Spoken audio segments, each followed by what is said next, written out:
Namaste. You are obsessing over your ex. What are they doing? Where are they? Looking at their Instagram, Facebook, looking at your message, hoping that you're going to see something, looking at your phone. If it rings, is it them? I can't wait to talk to them. Maybe they'll call back tomorrow. Maybe they're busy. Whether you are experiencing this right now or experienced it before, you know where the pain is. It's everywhere, inside your mind, your chest, your heart, your stomach, it's everywhere. And then what happens is that you tend to not be nice to yourself in these situations. You tend not to believe in yourself. You tend not to be able to rely on yourself, accept yourself, try to control the environment when you cannot.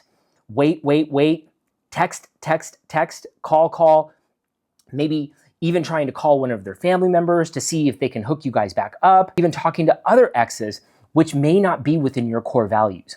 I can understand where you're coming from. I'm not only coming to you as a doctor, I'm Dhruva, MD, a practicing board-certified family doctor, but I just got ghosted and I went through a breakup, and that's why I started making these videos, is to try to hold myself accountable, inspire others through the process where when you're obsessing, it's okay to feel like that. You're not crazy, you're not dumb, you're not stupid, but what you want to do is you want to figure out ways to be resilient, have restraint, live within your core values, be fair to yourself, be free to yourself to understand what you're going through, put the results in, and be ready to accept abundance later on.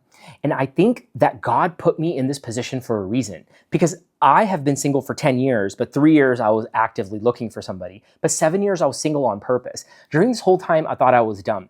If my ex-wife is watching this content, God bless her. Everybody that I've been with has been so inspiring, but my ex-wife was really, she was so intelligent, so smart, so gifted, was 6 years younger than me, but still just knew so much. And I was so young and so dumb, had so much self-hatred, so much low self-esteem and low confidence that there was nobody that could have survived with me at that time. And I was just trying to control everybody and make everybody feel bad. But after her dad was like, you know what?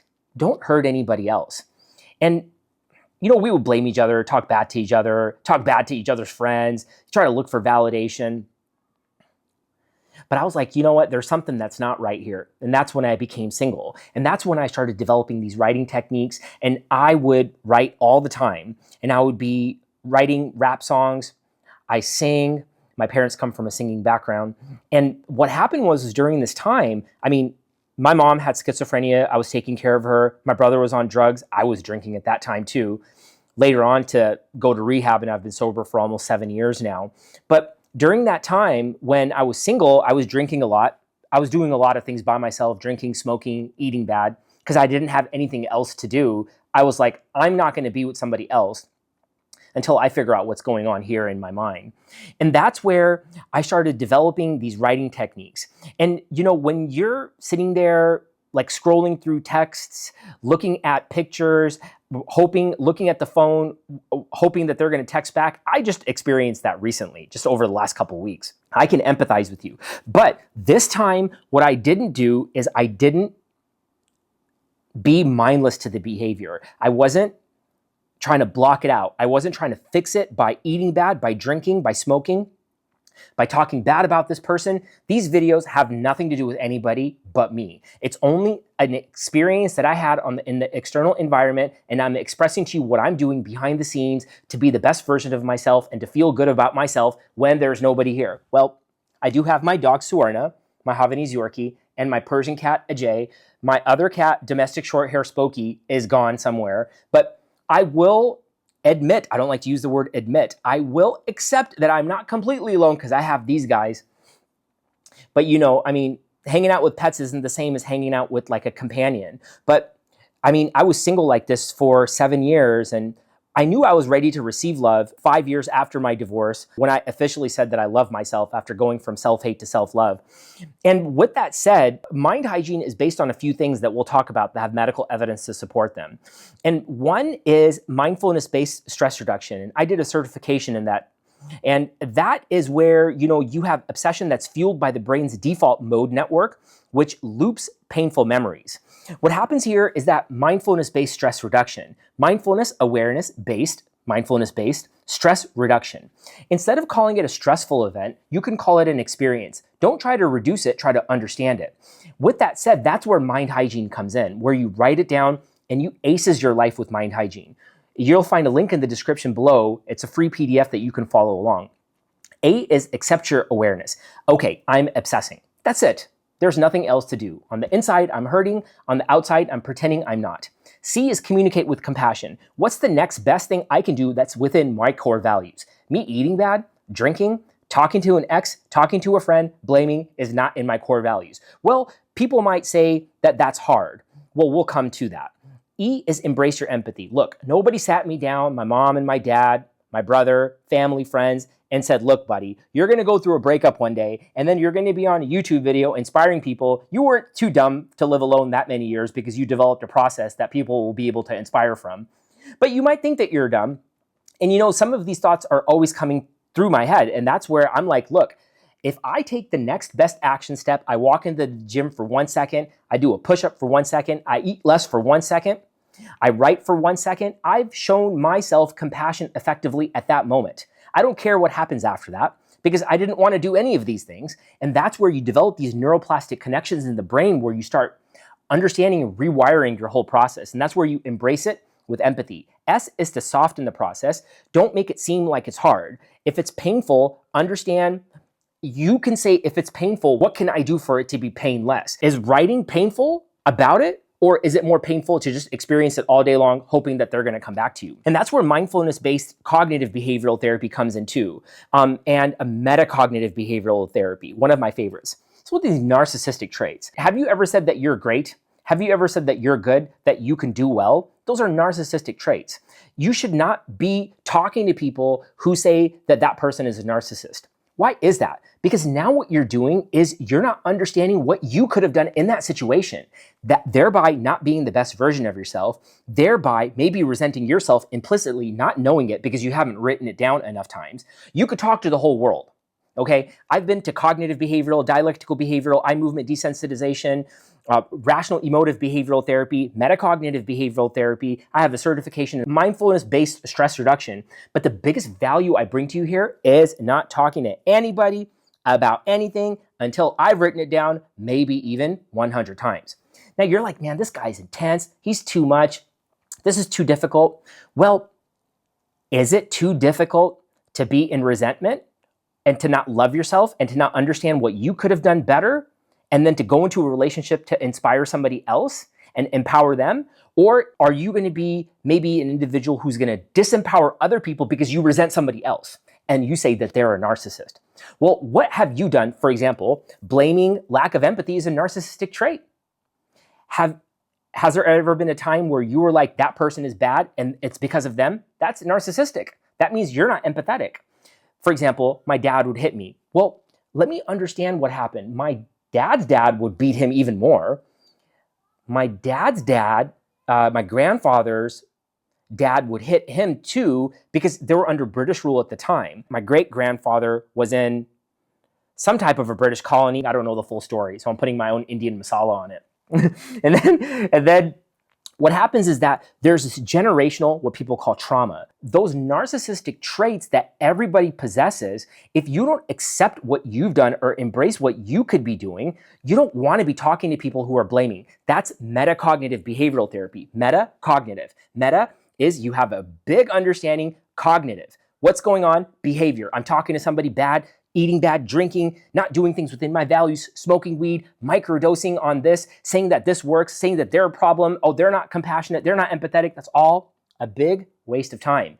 You have to live alone for a day, a month, a year, no contact with anybody if you want to be the best version of yourself. If you want to find true love, you got to sit down when nobody's watching you and have these core values. That's metacognitive behavioral therapy. Mind hygiene strongly draws from that. Here's some data for you. Wells A. Metacognitive therapy for anxiety and depression shows that metacognitive behavioral therapy interrupts rumination loops by shifting your relationships with your thoughts, not their content. How about them apples? I really like that. Who cares what's going on? Who cares why it's going on? We just want to be able to accept the awareness of it, just radically accept it. It's a dialectical behavioral technique. Just say, look, man, this is what's cooking. I want to talk to people. I want to blame them. I want to say that they're narcissistic. They're the problems. They shouldn't have done that to me. Why me? I'm the victim. Poor me. Oh, that shouldn't have happened to me. And then you hate. Like, imagine that word. If you say you hate something, imagine how bitter that could be. That is so strong. I've seen patients where the hatred is so strong that they can't stop talking to an ex. And, some people will call it a trauma bond. I just say you haven't taken time to understand yourself, and you're talking to the wrong people. You're talking to all the people who blame, deflect their fears. People will say accountability. I don't like that word. They just don't accept themselves. And they're so blinded to life that they would rather not do that. They would rather run away from the problem or blame somebody else. Metacognitive behavioral therapy will help you disrupt that loop. Mindfulness-based cognitive therapy, MBSR, mindfulness-based stress reduction, reduces relapse by increasing attention, presence, and emotional regulation. And let's break these down. Increasing attention. Let's just accept the awareness. Don't say you need to be attentive or admit to anything. Presence, of course, one of my favorite words on earth. Mindfulness. Oh boy, I love mindfulness. You imagine being present is the best drug on earth. Look at this. You're able to observe black, tan, orange. Smells so good. Smells so good.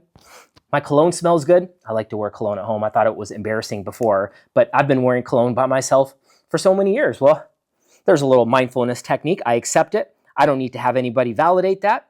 I'm communicating with myself with compassion. Spray, action step, embrace with empathy. I understand that I'm taking care of myself. And S, soften the process. Let's not make it think like it's hard. Done. Mindfulness-based stress reduction. That was 1 second. That meditation took about 5 seconds. I started off with 1 second. And that's mind hygiene. But you have to keep on doing it. Don't feel like you're crazy if you don't get it right away. Don't feel like you're not human. This process took me about 5 years of living alone, being by myself, figuring out ways to believe in myself. I think that if you were to do this, you could fast track your way within months. And in a year and a half, you could be a whole different person. Monk mode. You got to be alone though. Because if you don't know what you're thinking and you start talking to other people, you'll always have some type of skewed thought process. And that's where I come in and say, look, I'm just an inspirationalist. Great, I am a medical doctor. Great, I am sober. Great, I do take care of myself well. But that's not what I'm bringing to you here. What I'm bringing to you is that you shouldn't listen to anybody but your writing. And I would try not to write on like a Google Doc or a cell phone unless you really want to document something heavy. I would always write it down on pen and paper. I can even show you guys. Matter of fact, how about we just try to look at the vision room here? But before, subscribe, you hit the notification bell. I'll be dropping videos every Wednesday at 4 p.m. Pacific Standard Time on how to believe in yourself, build self-belief if you live alone and have mental illness without medications. And that's one of the biggest things here, right? Boy, I'm so glad that I thought about this. The biggest thing of this channel is I want you to know that you can rely on yourself. You don't need a doctor, a therapist, a coach, a medication, a pharmacy, or a best friend. We're not saying you don't need these things, but I did it without all of these things. And I didn't know, I thought I was dumb, but God put me in this position for a reason, He made me like all of those weekends, just like sleeping alone, even now too, but now at least I have a purpose behind it. But just imagine all of those weekends I'm in bed, eating sugar, outside smoking a cigarette, drinking, feeling bad, thinking that I'm dumb. That was all for a reason. And now I'm on top of the world. I'm in the best shape of my life. I feel great. And now I'm able, I don't spend any money anymore. God has given me everything I need. And now it's time for me to deliver these blessings to other people. And this is how I'm going to stay here, right? Like I'm going to be able to stay here and be in emotional freedom by just helping others. And I'm so grateful to be able to do this and to be able to just say, this is the next level, right? The next drug is just to inspire the whole gosh darn world and say, look, you can do this alone. This is what it's going to take. I'm your head coach right now. Find an assistant coach, find a 3-point coach, find a dribble coach, find a steal coach, find all of the other coaches that are looking for solutions and not blaming other people. With that said, let's go see the vision room. Boy, I can't believe I cried in this video. So here is the vision room. And here I have a vision on what I want to do in January of 2026 with the YouTube channel. Here is April, and this is where I'm going to kind of just move it around and one of the biggest things in April is I wanted to be able to see if I'm ready to receive blessings, to receive financial abundance, and to get very clear on the vision. And my vision is that one day I'll be sitting in Haiti and I'll be writing down that I have this much of a net worth because I've been helping people. I have Mind Hygiene, filtration systems, water in Haiti, in India, in Syria, in Ukraine. But I've been to Haiti, I've been to India to do medical work, and I want to be able to build Mind Hygiene filtration systems there to help them. And also I want to be able to build Mind Hygiene medical centers where people can come in and have a different approach, evidence-based approach to medical care that doesn't have to do with a bunch of meds. And that's one of the biggest things here on the vision. And the purpose is that I want to be able to serve my mom's, my dad's, my brother's lives. And here are some of the things that I do with my health: is spiritual health, mind health, physical health, sexual health, financial health. And I try to write down numbers and numerical values to it. You can see here how I try to process through things and try to understand myself. And if all of this resonated with you, please share the video, comment. Namaste.